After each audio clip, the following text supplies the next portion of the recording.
Year 2023 marks three significant events in the life of Saint Therese of Lisieux. So first is the celebration of the 150th birth anniversary. So alam nating lahat, Saint Therese was born on January 2, 1873 at Alençon, France. So ngayon ay 150th birth anniversary niya. Second, 150th baptismal anniversary. She was baptized Marie Françoise Thérèse on January 4, 1873 at Notre Dame Church. And the third, this year we celebrate the 100 years anniversary of Beatification of Saint Therese. She was beatified by Pope Pius XI on April 29, 1923. Saint Therese visits us for the celebration of the 500 years of Christianity in our country. Pero alam natin that year, 2021, meron tayong pandemic.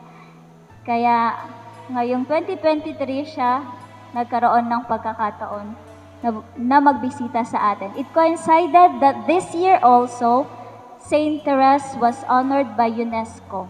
Saint Therese as woman of culture, education, and science.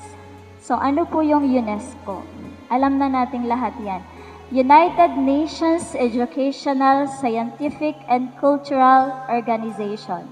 It was founded on November 16, 1945 in the aftermath of the Second World War. In a world that was in turmoil, undergoing reconstruction, and seeking new paths for peace among peoples. It contributes to peace and security by promoting international cooperation in education, sciences, culture, communication, and information. UNESCO works to create the conditions for dialogue among civilizations, cultures, and peoples based upon respect for commonly shared values. This year, UNESCO has decided to select Thérèse of Lisieux as one of the anniversaries commemorated by UNESCO. Dahil every 2 years po, UNESCO associates itself with the anniversary of personalities or institutions who, through their figures and shared works, promote the same values of humanity in the service of peace and understanding between peoples that the organization defends. So, bakit si Saint Therese? So, ipapaliwanag pa yan ni Sister later. If Saint Therese is today honored by UNESCO for her work for peace, education, and the promotion of women, she owes it in large part to the family home in which she received an education based on respect, listening, and dialogue. Yung mga nakapunta po kanina sa bayan, ipinaliwanag pong mabuti ni Archbishop Arguelles na si Saint Therese ay lumaki sa isang pamilyang mayroong pagmamahal. Kaya ganon din yung invitation sa atin sa pag-visit ni Saint Therese na pangalagaan yung pamilya na siyang basic unit ng ating community, ng ating Christian society. She benefited from the testimony of her parents in the field of the promotion of women, both through the relationship between them through Louis Martin's choice to give up his job to support his wife in hers, but also in the field of culture, if only through the production of Alençon lace, as well as in the field of peace through a real family commitment in the service of the most deprived and of more just society. Saint Therese is a young French woman known throughout the world, a woman of culture, education, and science. Through her personality and her work, scans the depths of the human heart and opens possible answer to men and women of this world in search of meaning. So sabi nga natin, Saint Therese is the saint of modern times. UNESCO's recognition of Thérèse of Lisieux at the suggestion of France opens up new prospects for the spread of her message of life, peace, and love to the remotest islands. Tulad po ng alam na natin, na nabasa din natin sa Story of a Soul, sabi ni Saint Therese, I would like to travel all over the world to peace, to preach your name and plant your glorious cross on the soil of unbelievers. But, oh my beloved, one mission wouldn't be enough for me.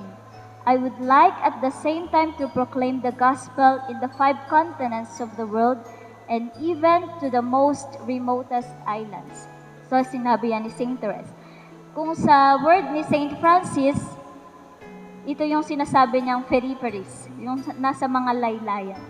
Known throughout the world, Therese, through her works and her testimony, contributes to the promotion of universal values.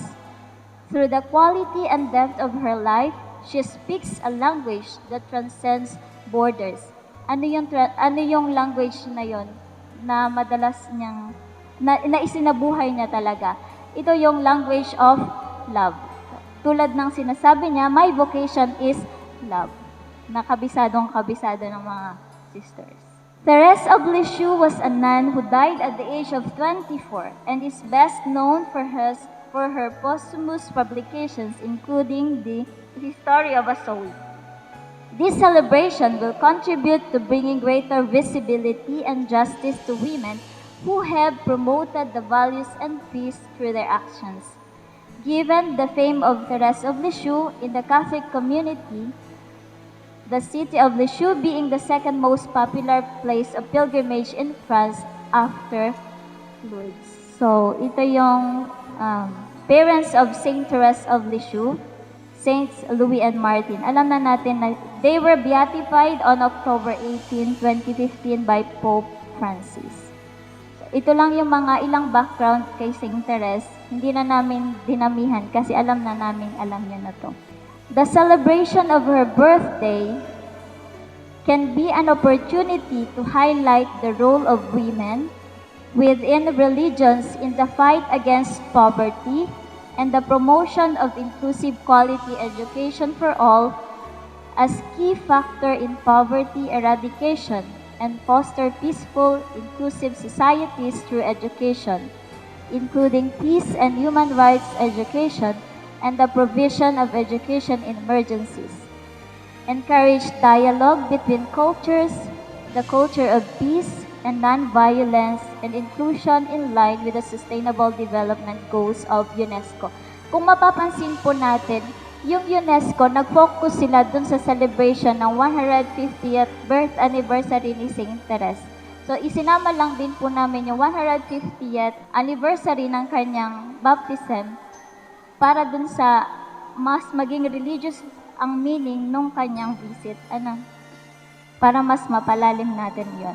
It can also reinforce UNESCO's message on the importance of culture na nakita natin dun sa mga ginawa ni Saint Therese na poems and written plays in promoting universal values and as vehicle for inter-religious dialogue.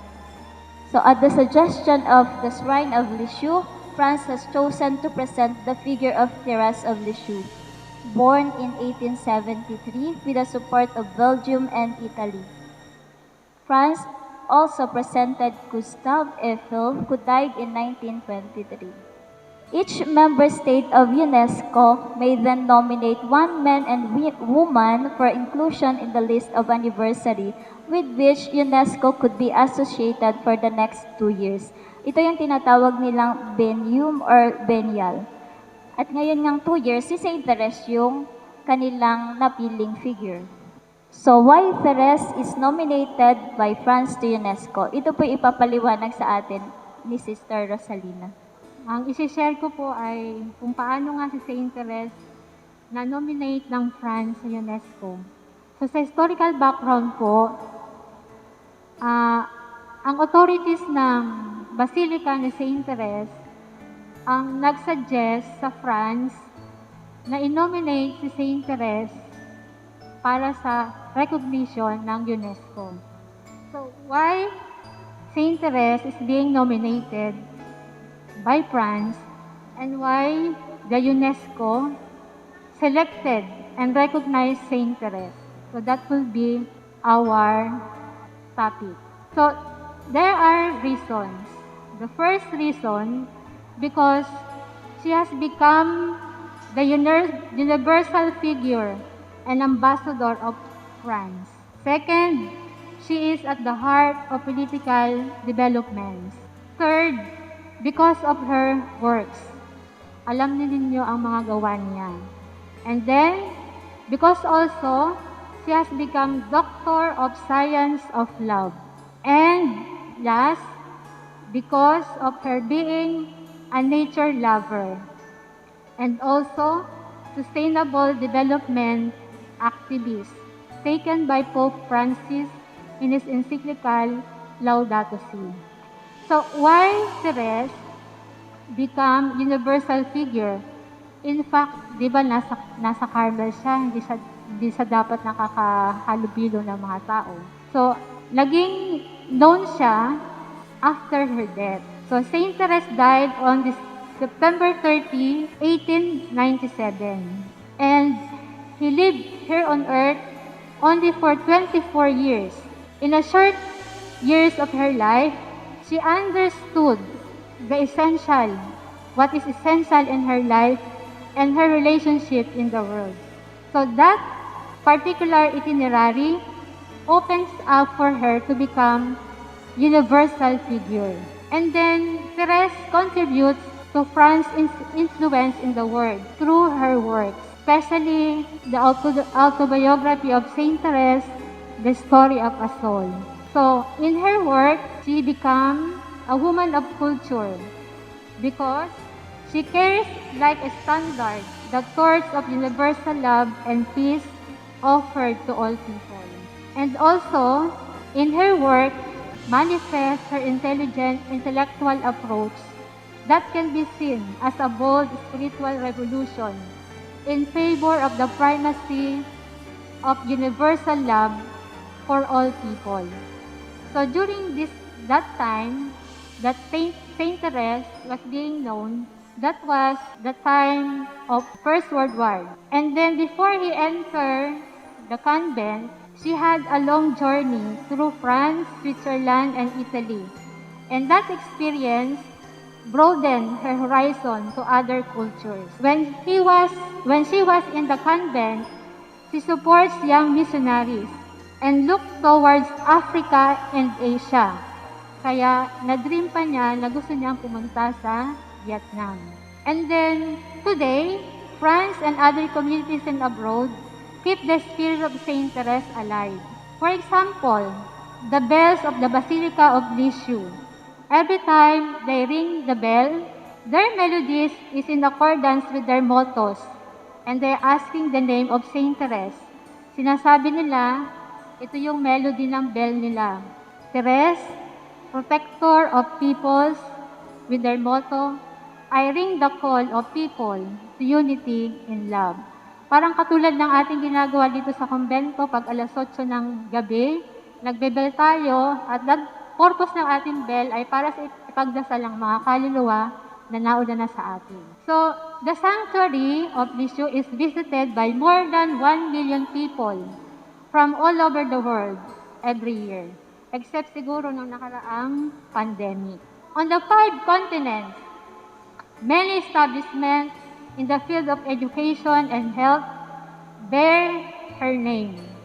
Like in India, in Kerala, there is a great hospital there which is named after her, Lisieux. And then there are also countless religious establishments and buildings dedicated to her. Many people around the world are named after her. Kahit dito sa Pilipinas, maraming may pangalang Teresita o Teresa. And then the million of statues of Saint Therese scattered around the world, making one look to France. That is the reason why Saint Therese became ambassador of France. Another, Saint Therese contributes through her writing. So, she inspired researchers and scholars around the world because he was become the subject of their research, studies, dissertation, and doctoral theses. So, Therese of Lisieux was made Doctor Honoris Causa of the University of Cuenca in Ecuador. That is the highest honor given by the university, kahit hindi siya doon nag-aral. She was granted permanent residence in the Galapagos Island Yun ay matatagpuan din natin sa Ecuador. She has been made an honorary citizen of many cities around the world and has been given the keys to each other. So kahit dito sa Pilipinas, lalo na sa Batangas, may isang bayan na pinangalan sa kanya, Santa Teresita sa Batangas. And then, second, how is Thérèse becomes the heart of political development? So magtataka tayo bakit na-involved siya sa politika. Her involvement appeared after her death. So her reputation grew in the treacherous on both sides of the war during the First World War. Thérèse of Lisieux becomes a sign of peace, comfort, encouragement, and consolation for these men torn from their lives. Sabi ko nga kanina, time ng war, so Saint Thérèse encouraged the people suffering because of war. On May 3, 1944, she became the secondary patron saint of France, na noon ay nagsisimula na magkaroon ng grupo ang mga bansa para labanan ang grupo ng mga komunista at mga pasista sa Europa. And then, on June 6, 1944 pa rin, nagsimula ng magkampi-kampi ang mga bansa para i-liberate ang France at ibang parte ng Europe. During that time, from 1944 to 1947, the relics of Saint Thérèse traveled. So she became symbol for the people to restore and give confidence and courage to all people wounded by war in the effort to rebuild and reconcile men and other people. That's why Saint Thérèse is called also as a woman of peace. Her universal scope of peace, her message, has been widely spread in the world at nakarating yan sa Pilipinas. So Saint Thérèse arrived in the Philippines on January 2000 at the request of the prison authorities in Manila. She brought her message, and because of her visit, the death penalty during that time was abolished, particularly on 2006. Then Saint Therese also traveled to Lebanon from September to November 2002. All of Lebanon people, regardless of religion, honored Saint Therese. October 17, the President, Jacques Chirac, participated in the Francophonie Summit, that is the organization of countries talking about political, social, and peace. He supported peace effort throughout the region because dun sa bansang Lebanon noon, nagkakaroon ng civil war. So, nagkaroon ng peace. Then, Saint Therese also traveled to Iraq, and she was welcomed. She also traveled to Colombia in 2004. And her mission is also peace mission for Colombia. So, Saint Therese is also an advisor to political figures whose testimony remains personal most of the time. So despite of her short life, her literary work is considerable. So that is another reason why she was being recognized by UNESCO, because of her works. So alam natin yung work niya ay ang Story of a Soul, meron siyang correspondence, at meron siyang mga poems, at meron din siyang ginawang, because of her works, nagkaroon ng inspiration na maggawa ng plays. Her works has been recognized by Academe Frances and giving her Grand Prize Award. One of the marvelous work of Saint Therese is her autobiography. So you know, the autobiography of Saint Therese has been published in more than 80 languages and dialects worldwide, with millions of copies published, making it the second most popular book after the Bible. So, napakadakila ng ginawa niyang Story of a Soul. Therese shares her personal journey with readers and at the same time immerse them in the life of Bourgeois family and a convent in 19th century in France. So, makikita natin dun sa kanyang Story of a Soul kung ano yung senaryo noong 19th century sa France. Through her work, Therese, in her own way, depicts the society of her time like other writers. Then, the general correspondence of Saint Therese contains 266 letters from Saint Therese herself and 199 letters coming from her correspondence. These letters depict a state of mind, the interplay of relationship between their authors, the search for the deep and lasting peace which reveals the heart of man and allows him to find the reason for existing. Then, Saint Therese had 54 poems. They reveal the soul of Saint Therese. She composed to the melodies of her time, and her works are conceived as odes to life and to love. They are universal in scope, and still attempts to respond to the spiritual quest of their addresses, for whom they are primarily intended. So her work is enriched by 8 plays, composed to delight and entertain her community. Naalala niyo sa Story of the Soul, may sinabi si Saint Therese na nag-act siya as Joan of Arc. So she is truly an author.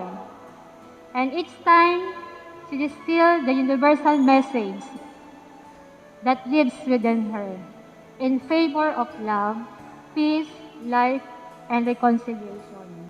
Saint Therese also is an artist. She loved to paint and would have liked to know how to do it better.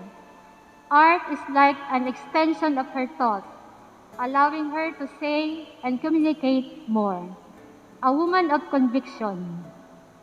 She is at the junction of different worlds, at the crossroad of religious, political, economic, and social paths in the middle of the Industrial Revolution. Her thought inspires social doctrine. It is an integral humanism and solidarity in favor of justice and peace between peoples at the service of this call to universal love. Another reason, Saint Therese is also called Doctor of the Science of Love. Pope John Paul II, now Saint John Paul II, named Saint Therese Doctor of the Church on October 19, 1997, and was given also the title Doctor of the Science of Love. The question of the doctorate actually happened as early as 1932. So she is today the only French woman to be a doctor of the Church among the 36 doctors recognized in the world. This means that her doctrine, teaching, and path she traced is addressed to all humanity. This love is universal, so it transcends all times, all places, and all cultures. This science of love unites all the men and women of this world because it corresponds to the quest for meaning in our world, to the search for man's deepest self, which is to love. So this science of love is revealed to be at the service of the word of solidarity. So that's why Saint Therese is called Woman of Science. So she entered religion at the age of 15 and was become novice mistress at the age of 22. So napakabata niya. May mga nahawakan siya na mga novices na mas matanda sa kanya. And how Saint Therese became novice mistress? Ano niya? So as a teacher and educator at heart, she maintained a relationship of trust and self-esteem and respect for the personal development with those entrusted to her, which allowed her novices, sometimes older than her, to grow in inner freedom, to assert themselves, to find their way, and thus emancipate themselves. By her attitude, her words, her silence, her example, Saint Therese reveals herself as a teacher of life. And many schools in France and around the world bear also her name. which represent a certain way of educating children and young people.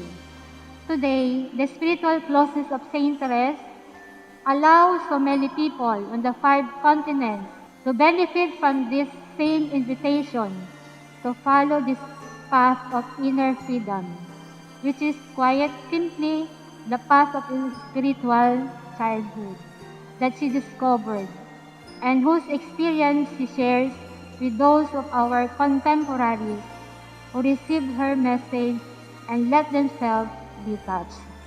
Marami sa atin ang natouch sa kanyang buhay. Kaya follower tayo ni Saint Therese.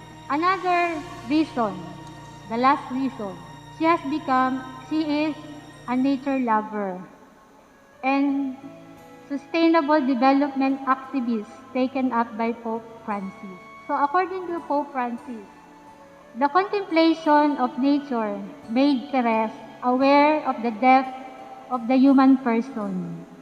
It encourages humanity to care for creation, whose development also serves the good of men.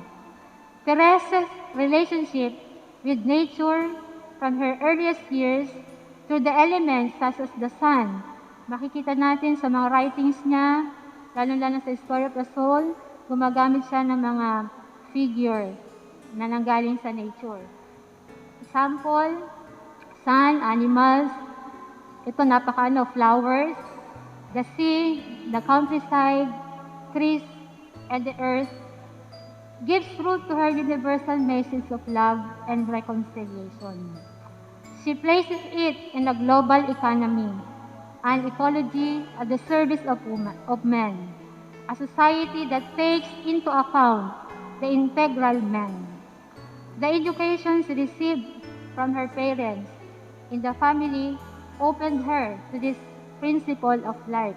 Kaya napakahalaga ng mabuting pamilya para magkaroon ng banal na mga tagasunod ni Kristo. So the question of sustainable development refers in the Bible to the book of Genesis, to the question of creation, and opens the way to the integral ecology of which Pope Francis speaks in his encyclical Laudato Si.